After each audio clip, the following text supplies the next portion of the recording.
you can have a founder pitching to you one day, and like the best founders create a lot of FOMO. Like once we literally did a deal, we met the founder one day, within 5 days we signed the docs, right? Insane. So it can get pretty hectic. The one thing that matters the most to me is my faith. Like for all of us, like as Muslims, we want to become the best Muslims we can be and become closer to Allah. And I realized that when it comes to education for Muslims, we're a long way behind. We're decades behind. Often the first hurdle people fall off at is building their own credibility. VCs will only back you if they believe you can genuinely build a $100 million company or a $1 billion valuation company. But I do firmly believe that if you want to build the biggest company possible as quickly as possible, I don't believe there's any way to do it apart from VC funding. Assalamu alaikum everyone. We are joined today by an august personality. He is Shinaz Navas, and spelt with a V, right? Indeed. Spelt with a V. And you are previously a hotshot venture capitalist, spraying tens of millions of pounds left, right and centre, and you are now, having seen the error of your way, possibly. We'll see. You are running an app called the Guider app, which does what it says on the tin. It guides people to he who is Inshallah. The one who should be guided to. And Shinaz, give us a little bit of background to yourself. Absolutely. So like you said, I was on the dark side of the table. Last 3.5 years, being a venture capital investor, backing very early stage companies in education. In that time, backed 20 companies, most of them zero revenue, very early stage. Alhamdulillah, now they're doing over 100 million in revenue. They've reached over 25 million people, giving them better access to education. Wow. And they're worth over $1 billion, alhamdulillah. And so hang on, how many companies have you backed in total? 20 in total. 20, wow, okay. And a few of them have gone on to create that much. Alhamdulillah. Literally, it's been phenomenal watching them grow. Again, most of them didn't even have a product when we invested, but now, alhamdulillah, over 25 million people really accessing and benefiting from those products. So, like, I would love to pick your brain for the benefit of people who have never understood this like weird and wonderful world of venture capitalism, which seems to have created so much wealth and also possibly impact, we don't know. What is this world all about? Hopefully impact, we'll get to that, but great question. I mean, when I first started, it was pretty mind-blowing for me. I was shocked to learn a lot of new things pretty quickly about venture capital. So first initial weeks on the job is all about talking to founders, figuring out who you want to invest in. And I realized that the fundamental criteria for a VC is this company today, even if it's making zero revenue, you have to believe that within 7 to 10 years, they're going to be doing 100 million in revenue and they're worth over $1 billion. And for most of us, those numbers sound a bit silly or nonsensical. It did to me at the time, but I realized that is the actual bar for VC. And that was my first big eye opener. And then alhamdulillah, last 3 years, been really backing those companies, helping them grow. And that's what VC is really all about. What was the other surprising things that you came across when you were talking to founders or the behavior of other VCs around you as well? Totally. There's lots of things which I didn't expect. Like, firstly, for me, I thought as a VC, I mean, a lot of us, we watch Dragon's Den or Shark Tank and we see those people sat around the table, like offering deals, commanding terms. But actually, I realized most of the time, VCs are fighting to get into these deals, right? I was like, wait, I thought it was the other way around. I thought founders would be really like struggling and striving to get this money, but actually, VCs often find a few founders, few companies they love, and then they fight each other to get into those companies. And that was a big surprise for me. And then I also thought, like, you really had to have networks to get in front of a VC as a founder, but that's actually changing now as well. VCs are becoming more open. They're paying attention to a lot more signals apart from their network, and I thought that was a nice change to see as well over the last few years. What does a fight look like? It's pretty intense. It's like literally, you can have a founder pitching to you one day, and like the best founders create a lot of FOMO, right? They're like, I'm talking to this VC, that VC, I've got all these investors backing me, I'm going to close the round in a week. So literally you have to scramble as a team, like do all the due diligence you can in a space of days. Like once we literally did a deal, we met the founder one day, within 5 days we signed the docs, right? Insane. So it can get pretty hectic. And what are VCs like as a community to hang out with? Yeah, I mean, there's both the good and the bad. So a lot of good and a lot of bad. I mean, I don't know if anyone's watched Silicon Valley. That's a pretty funny stereotype, but To be honest, like the good side of VC is I do believe VCs can have a lot of impact. You can create a lot of wealth, you can create a lot of jobs, you can enable products to be built that really do change people's lives. I do believe that. But on the flip side, there's a lot of negativity and a lot of issues as well. I mean, one issue is that a lot of VCs, and I've been there, like often you feel special or more special than you are, and you do see that air of attitude come a lot of the time, and as founders you might not get the respect that you necessarily deserve from a lot of VCs. I'm generalizing, but that does happen. The thing, Shinaz, that I find with some VCs, especially in Europe, is they're not usually former founders. They're usually ex-investment bankers. That was it. Yeah. So they're usually investment bankers who've come into VC, and you get introduced to them, and then their secretary arranges a call in like a month's time, and it's like, and then they turn up and it's just like very shallow and superficial. This is the biggest point. So actually, the really big point that I want to make is that often VCs, just like you said, they aren't founders by background, and therefore they can't necessarily empathize with you or understand you or even like really get a grip of the business in the same way you can as a founder. And then the other part of this, the flip side of this is like often they use a lot of heuristics, right? They have a lot of check boxes they want you to meet. So a lot of them are sound, a lot of them are not so sound, but they're just there because they're looking for pattern recognition. And as a founder, it can be very frustrating, especially if you don't know what those heuristics are, to meet those, because often that is what drives decision making. Yeah, and I feel like there's a lot of, herd mentality as well. 100%. Yeah. Like I said, like I was surprised to see that there is like really this dynamic of, there's one deal that's really hot and everyone wants it, and then VCs fight over it, and often because they're forced to rush, they can overlook things which otherwise they shouldn't be overlooking. And is that because most VCs are mediocre?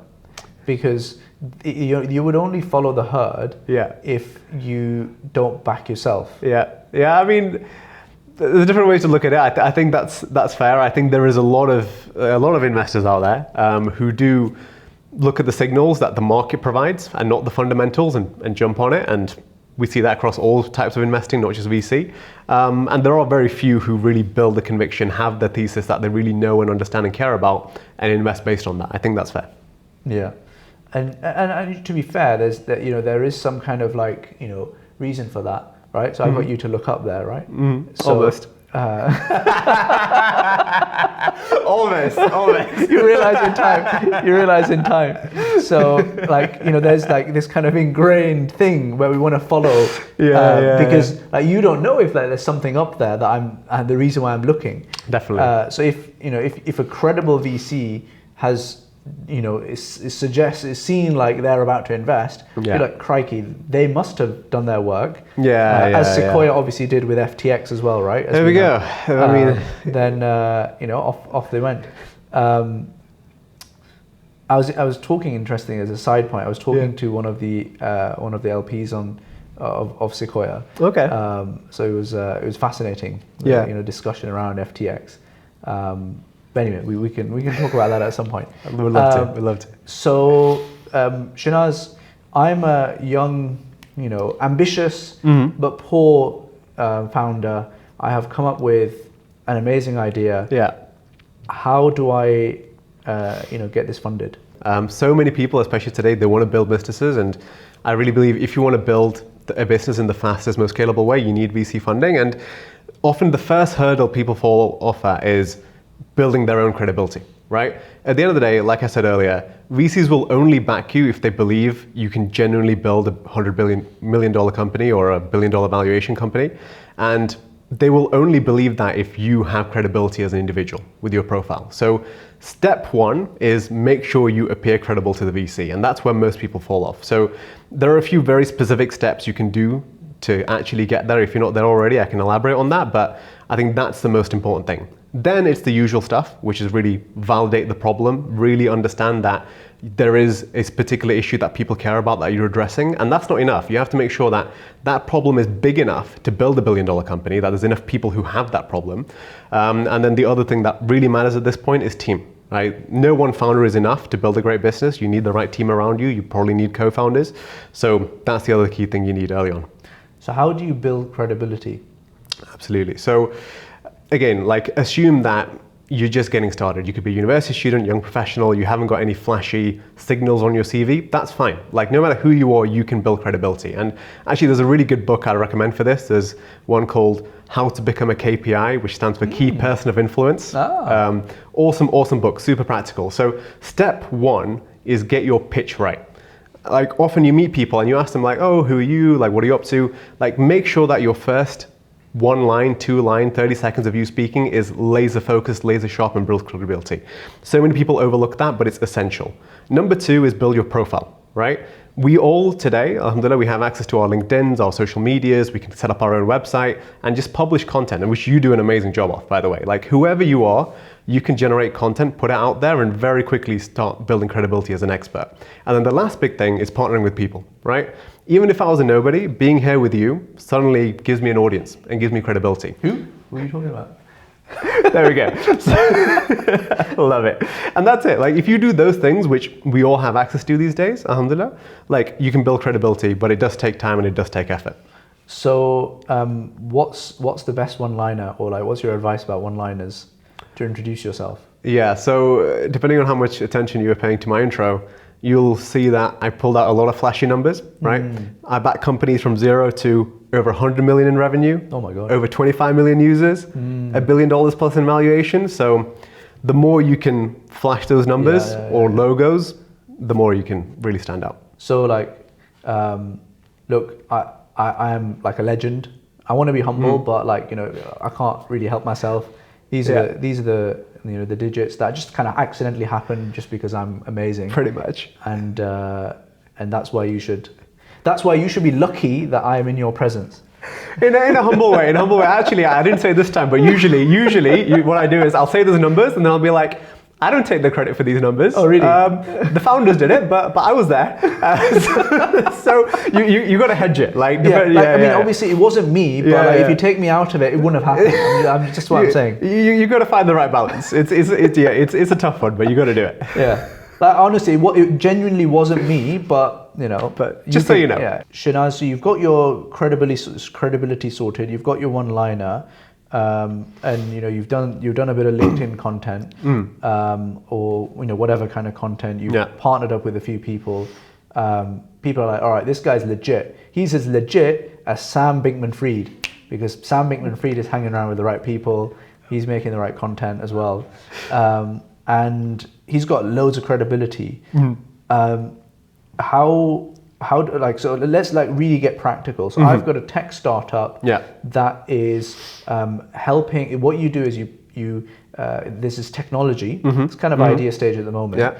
This technology attaches onto the rear end of a cow, and it turns the carbon monoxide or whatever dioxide, some kind of carbon, gas, methane okay, that the cow releases, and it decarbonizes it. And this is projected to reduce at least 1 gigaton of carbon from the atmosphere. But the key, like what we now need is like funding. We need at least £1 million, proof concept. We've got a farm signed up to run a pilot program. All of the cows, the bums have completely filled with this like ready to go. Reverse gas mask.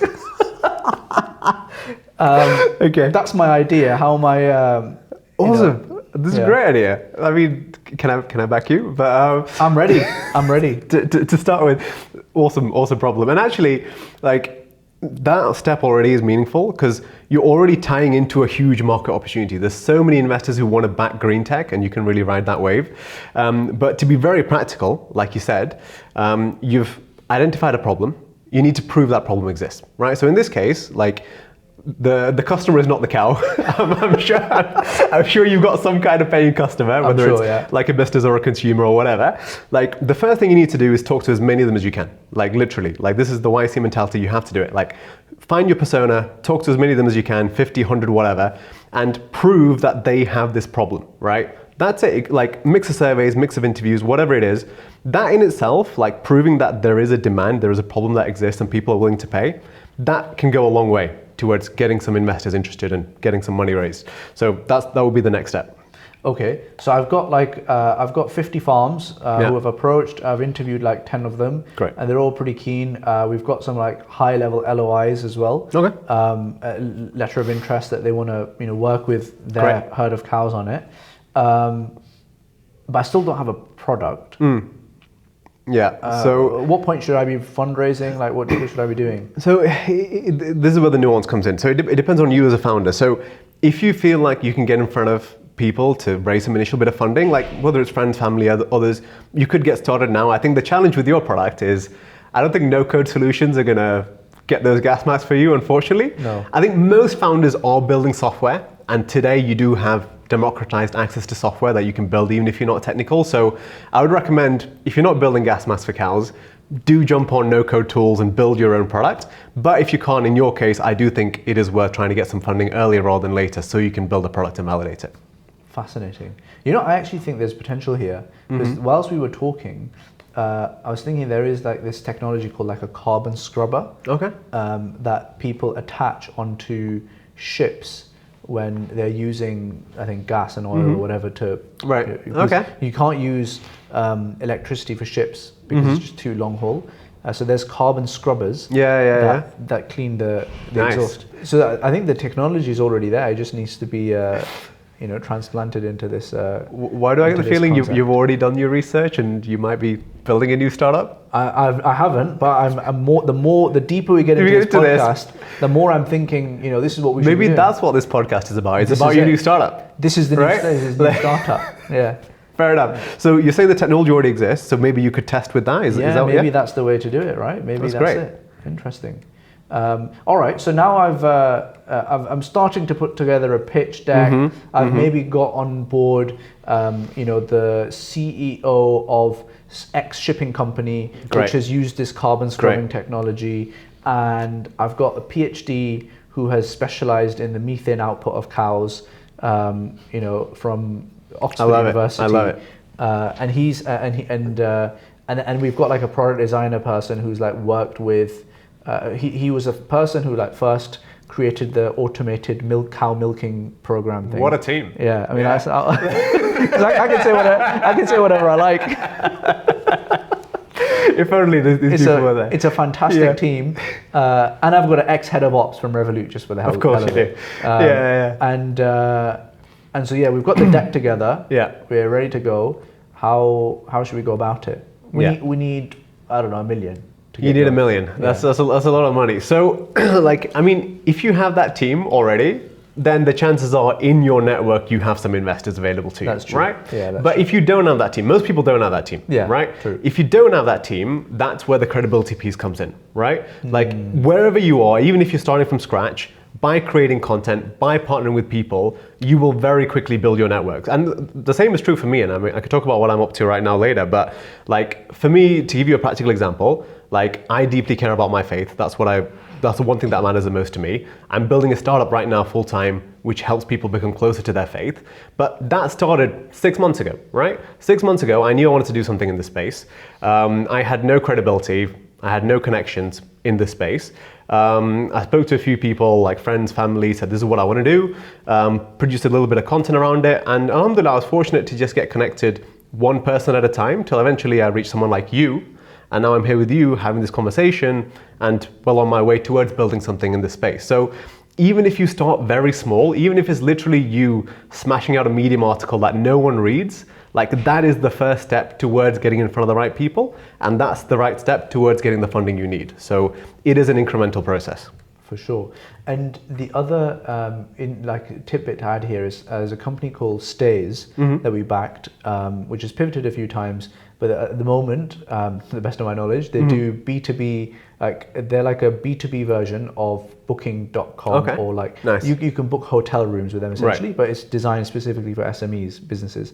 And what they did that was really interesting was they put together a thought piece, document. Okay. And they approached all of the top people in their industry. Nice. And they said, would you like to, author a piece in this? And we'll kind of write most of it for you, but we would like your input over a couple of calls to kind of develop it. Yeah. And they're like, yeah, great. I mean, who else is in? We're like, these are all the other people who are in. Exactly. And then before you know it, Stays have this kind of thought leadership Yeah. piece in a particular industry. That is the perfect example, right? Like I did this a lot on my previous VC fund. Like we invest in education, so we would go to university vice chancellors straight to the top, and often you feel like these people are not accessible. But even if you get one, right? Even if you don't get one, or you get connected to someone below them, very quickly with that approach, you can get in front of the biggest names and build something like that. It's totally doable, and it makes a huge difference. Yeah.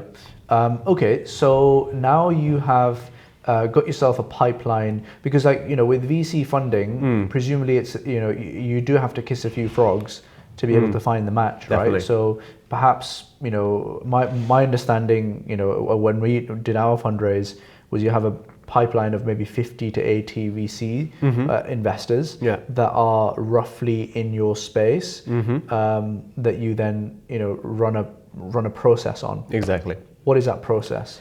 Definitely. So often, the process is when you officially open your round, right, and announce to investors, we are now open to take capital. But actually, there's the pre-fundraising process, which is perhaps even more important. It's like even right now, I know in a couple of months, I'm going to open a funding round. So I'm already telling 10, 20 VCs who are in that list of high qualified leads, hey, this is what I'm doing. This is what I'm going to do. I'm going to raise this round, and here are the numbers I want to hit before I do that. Immediately, because this is their job, they're like, okay, that's interesting. Please, like, how can I help? How can I get involved? Like, can I talk to you before the funding round? So actually laying the groundwork before the round makes a big difference. And then the process is you start telling these investors that you want to connect with, we are running a round. And if you don't have access already, you want to make sure that you get access through connections, through content, through cold reach out sometimes. And then the process is literally initial calls with these investors, many other calls follow, an investment committee, and then inshallah you close the round. But that's a very simplified version of the process. Yeah, and I think it's also important, I think there's a great guide by YC Series A guide, which I thought was fantastic. And it talks through about how you want to move investors through the process at roughly the same stage. Yeah. So you're creating, because investors will take time to do their diligence and get up to Exactly. speed. But you probably don't want to give them more than, it shouldn't really be more than a month. Yeah, and ideally yeah, a little bit more compressed as a timeline. Totally. And the goal is, you want to get to first term sheet, right? That's absolutely right. And like often you can front load a lot of that work. Again, like before you start the process, you can have your data room, you can have your deck ready. Often you can anticipate a lot of the questions you're going to get, or even actually something I'd recommend is start with, if you have a dream list of 50 investors, start with the bottom 10, right? Figure out their questions, get them wrong, and then prepare so that when you get to the top ones, you're prepared. Makes sense. Is that why you started with me? Special access for you, mate. Don't worry. Fantastic. So, Shinaz, the other question before we dive into what Guider is as well, and why you switched out of VC, is VC a bogeyman? Should you, as a business, actually even go for VC or private equity? Because isn't it just a yoke around your neck?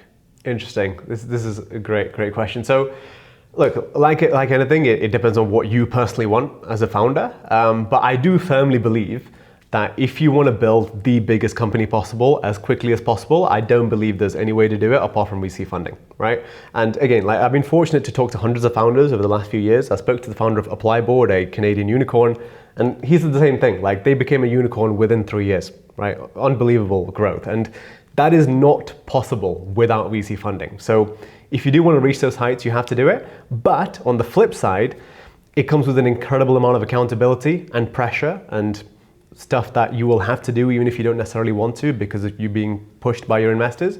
So it does have a trade-off, but if your ultimate goal is really to go as big as you can, I think it's the only way to go there. And are there alternatives? Yeah, so you're probably better at this than I am, but I think, look, if you want to raise funding, there is a whole world of options out there outside of VCs, which are very strict in what they look for. There's a whole world of angel investors like yourself. There's family offices who are much more open-minded in terms of the company you want to build and the trajectory you want to follow. And then depending upon the options you have available, maybe halal versions of debt financing as well. Yeah. But again, that's your world more than mine. Yeah. Or you could just grow slowly as well, right? Totally. And it might totally. be that this kind of funding isn't right for you. Funding isn't right for you, full stop. 100%, 100%. That's a very, very important point to raise that. Like, I am very skewed because I've been a VC for the last 3 years, but this is, like, VC is only appropriate for maybe 1 to 5% of businesses that are ever built, max, right? Other 95% of businesses that are built, it just doesn't make sense to raise VC funding. There's no need, right? And that's not the right approach. But for that segment, it is the right approach. The VC is the nitrous oxide that you put into the, what's it called? That's a great analogy. What's that? What, you know, The video game? Fast and Furious. There we go. Kabzi knows, That is Kabzi it. knows. That is it. So nitrous oxide for the Fast and Furious It cars. is definitely nitrous oxide. Yeah. Right. But if you just want diesel, or you want to go electric, or you just want to Which walk, most of us do, Yeah. then it's not for you. bicycle, Yeah. you can do that. Okay, great. So Shinaz, why did you quit venture capital? You're on a bit of a trajectory. Alhamdulillah. You know, you've got this 100 million revenue, 25 million deployed. Yeah. You know, there's stuff happening. Why the switch? Yeah, I mean, for me, like, I've always loved education and startups, and that's what I've been doing for the last few years. But I realized that the one thing that matters the most to me is my faith. Like, for all of us, like, as Muslims, we want to become the best Muslims we can be and become closer to Allah. And I realized that when it comes to education for Muslims, we're a long way behind. We're decades behind. Yeah. And that's why I thought, you know what, if my passion and expertise is education technology, and my purpose is, as a Muslim, to love, serve, and worship Allah, surely it makes sense to see if there's an intersection between the two. And very quickly I realized there is a huge opportunity and we are behind. So inshallah, my plan is to build the product that will really catch us up in that space. So what does Guida do? So Guide, in a nutshell, it is the daily guide for busy Muslims. So in just a few minutes a day, you get the content that you need to become closer to Allah. That's it. Okay. As a skeptical Muslim might say, well, you know, I'm used to my sheikh Yeah. at the you know, the masjid and the environment, the atmosphere, the mahal that he creates. And I don't like kids looking at, you know, their apps and the phones. Yeah. So aren't you feeding the beast here? Yeah, this is like a very pertinent question. And for me, like, again, going back to validating the problem, like, the persona that we're building for is like a adult Muslim, currently English speaking because the app's in English. Like, they really care about their faith, but they're too busy to make consistent progress with their faith, right? They don't have the time necessarily to do a course or go to the mosque very often or have an interaction with a sheikh who can educate them all the time. But instead, they want to do something which fits into their lifestyle and their routine. And that's where Guida comes in, where wherever you are on your phone, in a few minutes, you can make consistent progress with your faith. And there's nothing right now that can let you do that. And what about other faiths? Have they done anything similar? Yes, actually, and they're a long, long way ahead of us. So if you look at the Christian space, there are a couple of great apps. I recommend downloading it, even just to check it out. So Glorify is an example of exactly... And then delete it immediately afterwards. Never touch it again. Glorify is a great example. Daily devotional app for Christians, bite-sized content, few minutes a day. Launched in 2018, UK-based company. Now they have millions of users, Christians, who are becoming closer to God. They've raised $85 million in VC funding, and they're having an incredible impact. But for us as Muslims, there's nothing like it. And what exactly does Glorify do? Yeah, so Glorify, every day they give you access to little bits of relatable content. It could be Bible passages, it could be text written in a way that relates to you in your context, and it has a bit of audio as well. So you can think of it almost as like a daily guide, where every day in a few minutes you can take time out of your day to learn about your faith and feel closer to God. Interesting. And what about other faiths? Have they done anything? So again, like, I'd say the Christians are definitely furthest ahead when it comes to technology and using that to improve their faith. I haven't come across many others, to be honest. I think, to be honest, they're definitely like the pioneers in the space. What about like spirituality and mental health and stuff like that? Absolutely. Outside of faith, there's a lot going on. A lot of people are familiar with Calm and Headspace, right? At the end of the day, like, they're both billion-dollar apps with 100 million plus users who are getting closer, like in terms of their own well-being goals. If you look outside of spirituality, when it comes to health, Noom is another multi-billion-dollar company which does the same thing with the same model. Duolingo exists for languages. Like, there are so many billion-dollar apps that help people achieve their goals in a few minutes a day. But faith is one of those areas where it just doesn't exist right now, except for the Christian examples. Fascinating. And Shinaz, how does, because faith is something that manifests, right, in behavior. How does your app, or how does Guider or these apps link to that? Fantastic question. So for us, what really matters is that the app is not just about content. Like, you can get content anywhere, YouTube, social media, wherever, but every bit of content you consume on the app comes with an engaging activity. So we ask you to reflect on the action so that you actually apply what you learn. We ask you to take quizzes so that you actually remember what you learn. But ultimately, the core promise of the app is that every day you learn something new which will change the way you think or you act, and you will feel closer to Allah. That's the core promise. And in terms of, the features that you you're planning out, and the stuff that's on the app, what are you thinking? Yeah, so if I pick the top 3 things that matter, the first thing is that as soon as you get into the app, you get to personalize it to what you want, right? Whatever your goal is, whether it's improving your salah, understanding Quran, whatever. You pick what you want to learn, where you are today and how you want to learn, and everything after that is tailored to you. Then every day you get the bite-sized content, which is super relatable, super practical. It's transformative in the sense that, like, often we can read the Quran and understand it or try to understand it, but it's hard for us to relate it to our life. And that's, for me, a key feature. You can actually see how the words of the Quran, the lessons of the Prophet, peace be upon him, relate to your life. And then the last key thing is that you actually engage with the content in a way that you learn how to apply it in your life. So those are the key things that really matter. Yeah.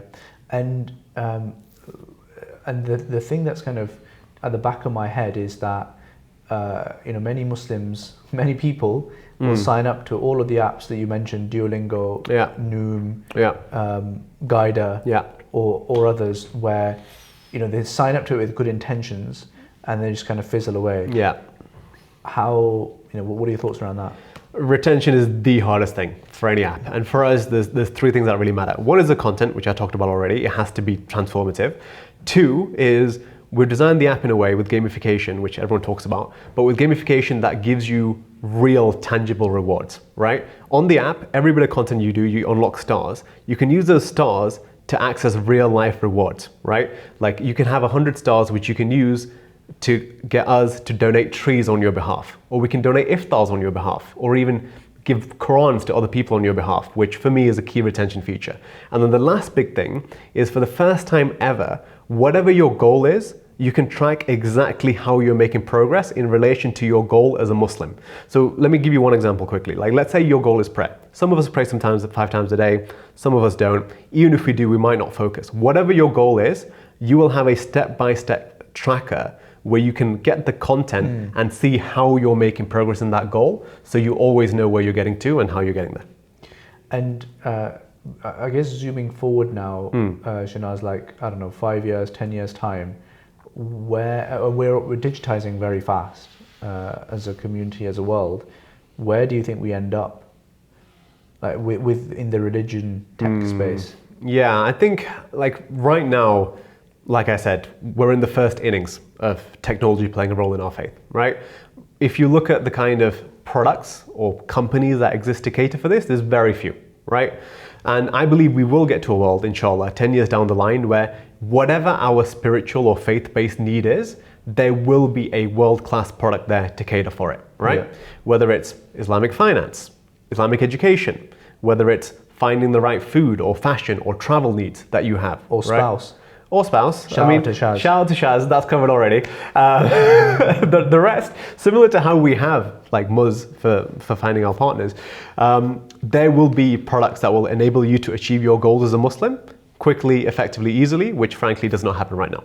Yeah, I think there's some really interesting trends that I came across recently with AI and Chat GPT-3, right? I don't know if you came across Hadith GPT-3. I haven't actually. Okay. That's trained on 40,000 hadith. No way. and it's apparently, I've not used it, but apparently it's quite Wow. accurate. Okay. Apart from this one time where it said that anything out of the sea, even if it's a pig, is halal. Because it's a hadith, Great. isn't it? That Great. everything out of the sea is halal. Yeah. So it said that if you have a pig that's in the sea, then that's halal. Fair enough. So there are some kinks, obviously, but there's some nuances. But I thought that was an interesting thread where there's this kind of AI mufti effectively, right? Because what is the thing that a mufti does? They pass a whole lot of data and connect the dots in a non-linear way. Which, I think there will always be limitations to technology, and especially when it comes to faith, which is so core to who we are as people. I think we will always no matter how advanced technology becomes, we will have an aversion to how much we want technology to tell us about our faith.